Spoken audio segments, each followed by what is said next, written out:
Hello, hi guys! Magandang hapon, magandang gabi sa inyong lahat. This is Jean from Masagari Channel, a faith healer, also mata reader. So ngayong gabing to at ngayong hapon na ito ay this is monthly gabay for the month of January 2024 for the sign of Pisces. So Pisces, welcome to my channel. Ano kayang messages, advices ng spirit guides ang ating masasagap for today's video? Kano naman kayang energy or kaganapan sa buhay mo ang ating mga kagilap? So guys, this reading is a general reading lamang, hindi lahat makaka-resonate.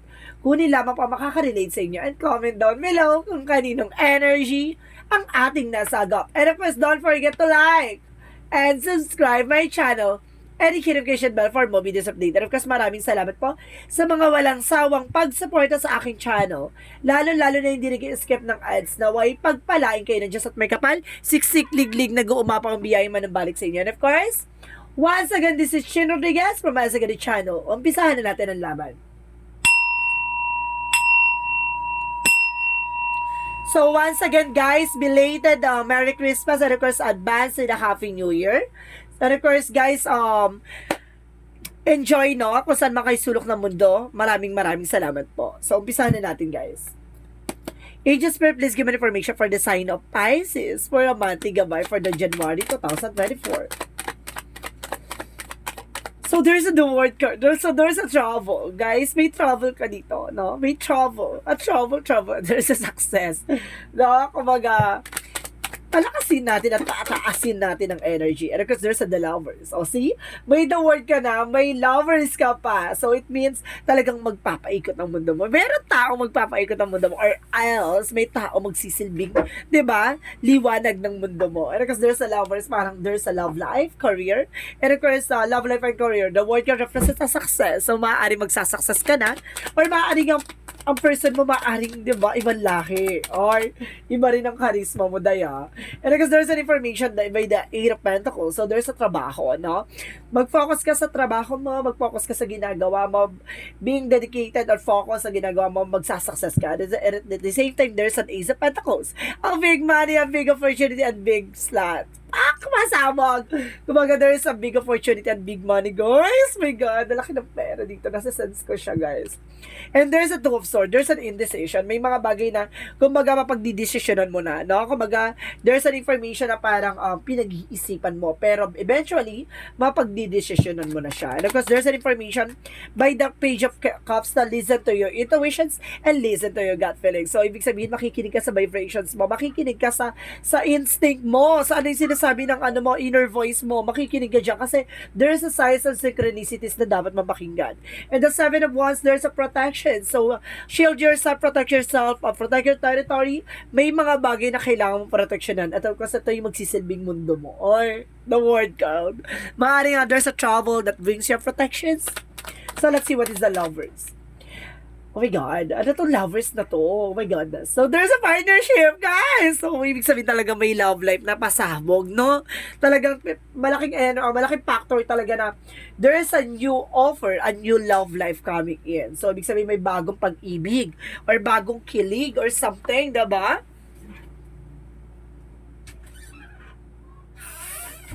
Okay, so let's see. Let's proceed tayo sa Eight of Pentacles, no? Ibig sabihin, there's a partnership for a lifetime thing. Oh my goodness. So let's see. There is a Five of, oh my God, sa trabaho mo, no? Sinasabi sa'yo dito, mag-focus ka kasi there's a eventually maaari mag-bankrupt. Bukang baka magsara yan, diba? Magtipid ka dyan. Or else, kailangan mo mag-focus sa iyong negosyo, no? Baka, diba, tawag dito, bankrupt ka or else, baka yan, malugi. Excuse me. And because there's a Two of Wands. So, ibig sabihin dito, there's a choices. So, ibig sabihin dito, maraming opportunity na mapasok dito na magdadala sa'yo ng malaking pera. Pero kailangan mong mamili. Ano itong pipiliin mo, no? Titignan mo syempre yung both side of situation. And of course, titignan mo yung lighter side, no? Hindi ka pwedeng kumbaga magpala decision dito. Kailangan titignan mo yung magiging, kung ano yung mas malaking resource of income na papasok sa'yo. Yung profit baga, yung 'di ba? Yung salary. So, let's see what is the Two of Swords. And of course, guys, there's a Nine of Cups. So, there's a wish fulfillment. May mga bagay na matutupad na dito. At nakapag-decision ka na. So, of course, there's a star card. Wow! There is a wish fulfillment na talagang magkakaroon ka ng wishes coming true. And of course, the star card represent and healing, miracles, and hope. My goodness. And the 10, of course, there's a happiness. So, talagang ito, pasabog. You are being protected. There's a happiness coming in for you na, di ba? Yung magsisilbing mundo, talagang mag-apaikot ang mundo mo. So, let's see what is the lovers and the 2 of cups. Oh my God, there's a strength card. So, see, etong tao na to, yung kumbaga, magpapaamo sa'yo, or else, ikaw yung magpuputol ng sungay niya. Parang, kumbaga, sa dami ng minakal niya, or sa daming taong pinakasamahan niya, ikaw lang yung taong kumbaga, nagpahinahon sa kanya, or parang nagpabago sa kanya. Ganun yung parang magiging impact dito. Ay, yung ba atake mo dito, ha? So, let's see what is the 8 of Pentacles and the 5 of Cups. Ay, 5 of Pentacles. So, there's an 8 of Cups. So, there's a let go. No, kailangan ka na mag-change ng career or something. Kailangan mo na mag-change ng trabaho. Kasi mamaya hindi na siya kumbaga nakakatulong sa'yo. Hindi na kasya yan for your bills, no? And because there's a Queen of Cups, there's a healing. So, ibig sabihin, magkakaroon ka na ng healing dito. Ibig sabihin, umalis ka sa trabaho, magbukas ka ng bagong negosyo. Kasi hindi na, kumbaga, sa mundong ginagalawan natin, walang yumayaman sa nagtatrabaho. No? May yumayaman sa nagnenegosyo. So, let's see what is the 2 of Swords and the 9 of Cups.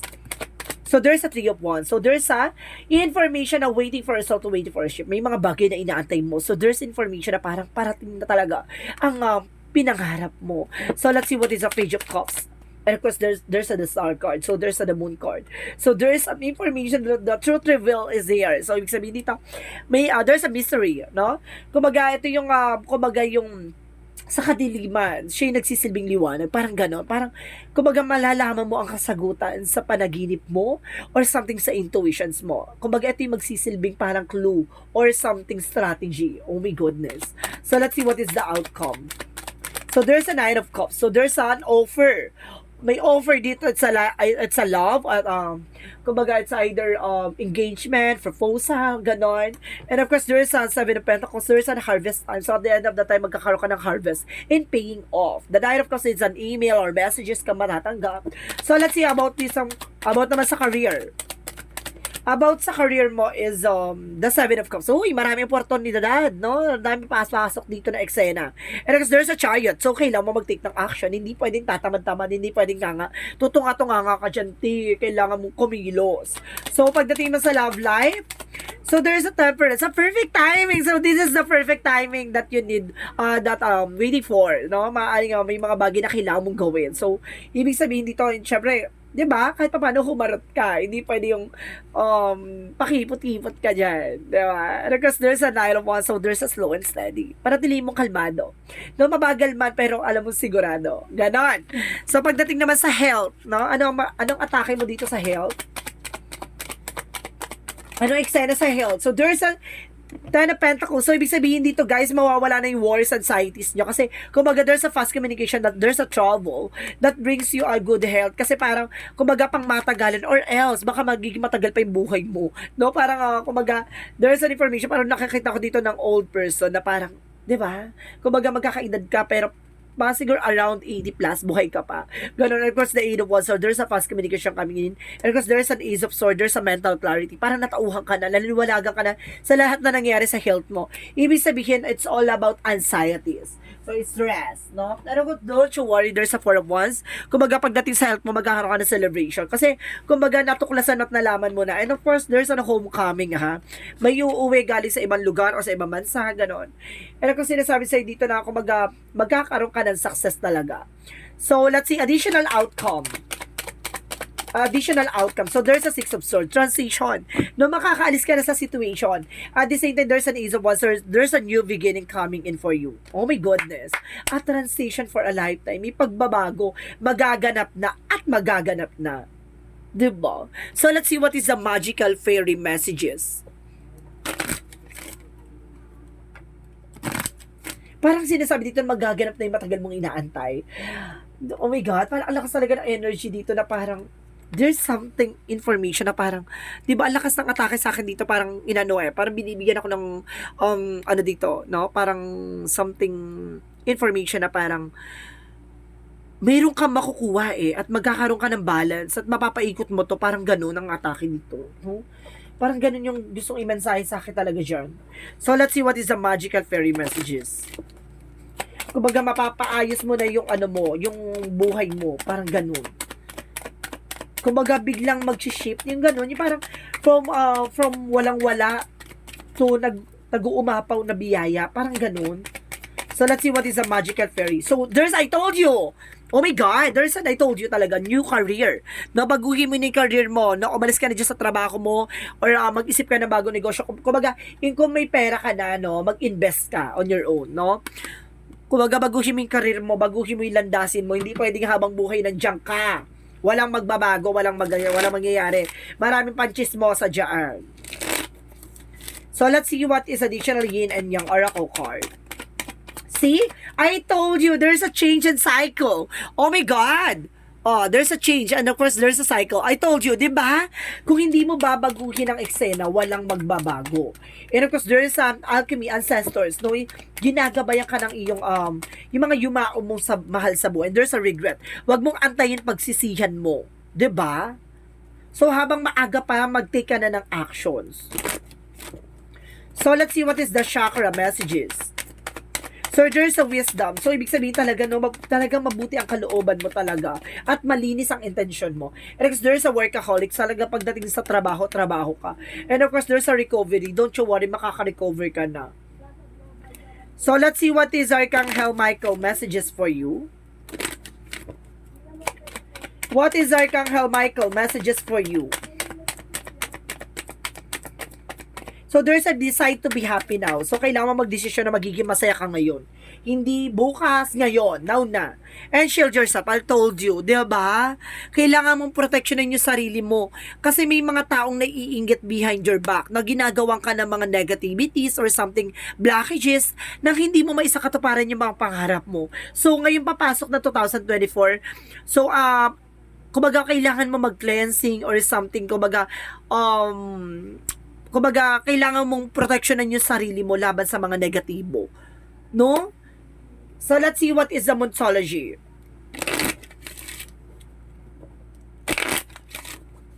So, let's see what is the Moonology.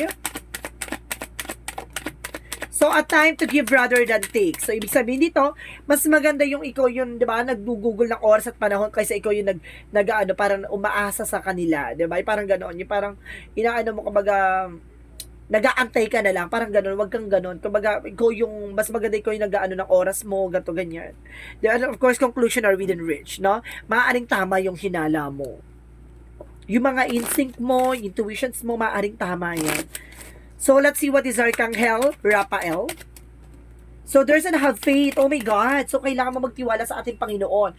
No, lahat na mangyayari sa inyo, sa buhay mo, kasi may kaakibet yan ng miracles. Oh my God. Kaya pala, there's a star card. So, there's a miracles behind us.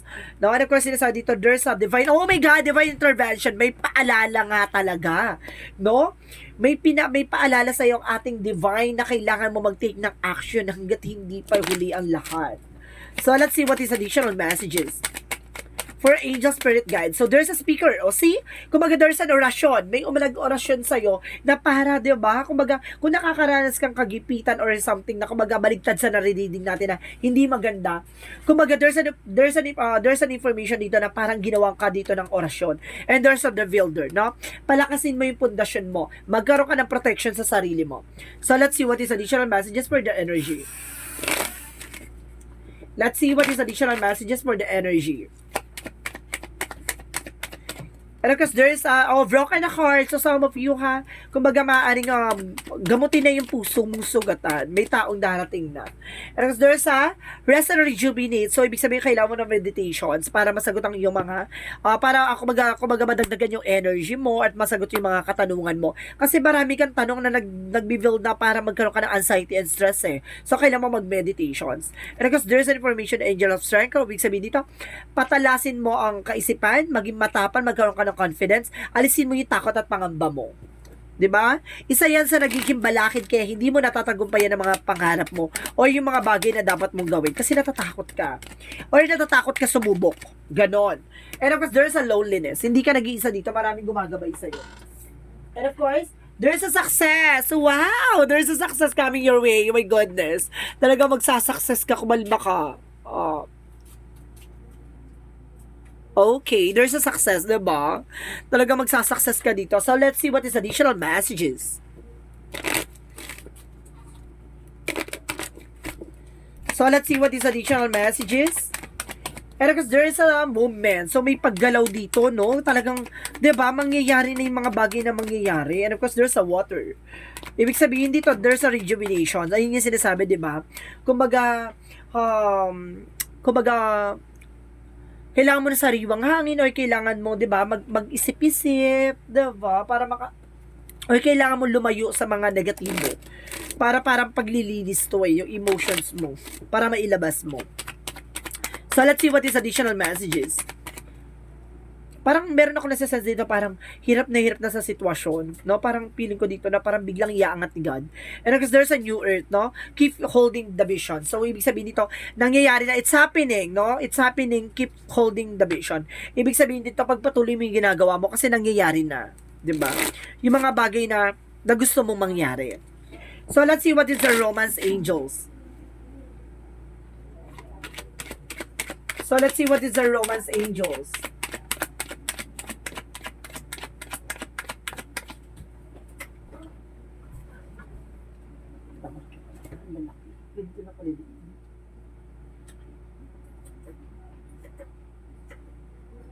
Ganyan na kalilito. Hindi na ako.